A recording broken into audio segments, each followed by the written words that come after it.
የራሱ በረከት ትቶ የሰው በረከት የሚኖር ሰው ሁሌም ስቃይ ውስጥ እንደሆነ ታውቃላችሁ። እግዚአብሔር የራሳችን በረከት ሰጥቶናል። ሁላችንም የየራሳችን መክሊት ሰጥቶናል። የየራሳችን አላማ መድረስ ያለብን ደረጃ አለ በውስጣችን እግዚአብሔር ያሳየን። ግን እሱን እየካድን የሰው ኑሮ፣ የሰው በረከት፣ የሰው ደስታ እያየን እምንቀና ራሳችን የምናወዳደር የራሳችን በረከት የምናሳንስ አሁን ያለንበት ደረጃ የምንረሳ ከሆን ሁሌም ስቃይ ላይ እንኖራለን። እውነቴን ነው የምላችሁ። ልብ ብላችሁ ካስተዋላችሁ አንድ ሳይክል የሚነዳ ሰው ሌላ መኪና የሚነዳ ሰው ካየ በዛ መኪና የሚነዳ ሰው ይቀናል። ያ መኪና የሚነዳ ሰው ደግሞ የበለጠ መኪና ያለው ያስቀነዋል።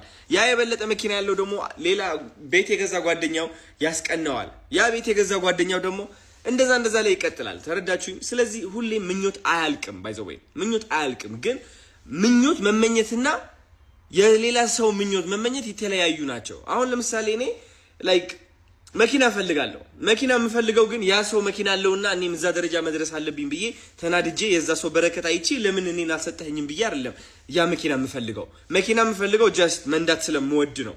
ተረዳችሁኝ? ለምሳሌ ታዋቂ መሆን ከፈለጋችሁ ታዋቂ የምትሆኑት የሌላ ሰው ታዋቂነት እያያችሁ እየተናደዳችሁ ሳይሆን በቃ ጀስት ሲምፕሊ በቃ እኔ ሰዎች ማስደሰት ፈልጋለሁ፣ ማገዝ ፈልጋለሁ፣ ማሳቅ ፈልጋለሁ፣ ህይወቴን መቀየር ፈልጋለሁ። ሲምፕል።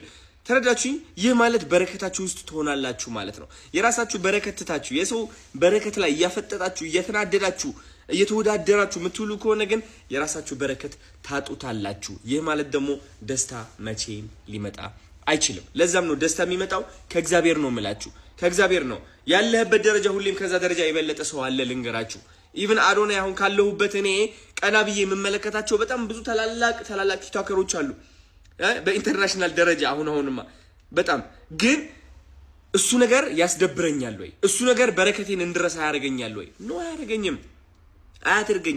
በቃ ይህ ነው በቃ ደስታ፣ ይህ ነው ነፃነት፣ ይህ ነው ወደፊት መጓዝ ማለት። ይህ ያለ ህይወት ከዛ ማጣጣምን ትማራለህ ማለት ነው። ከታች ያለ ብለህ የምታስበው ሰው እየሞከረ ያለ ሰው ደግሞ ከፍ ታደርገዋለህ። እግዚአብሔር የሚወደው ስራ ደግሞ ይህ ነው። ወዳችኋለሁ።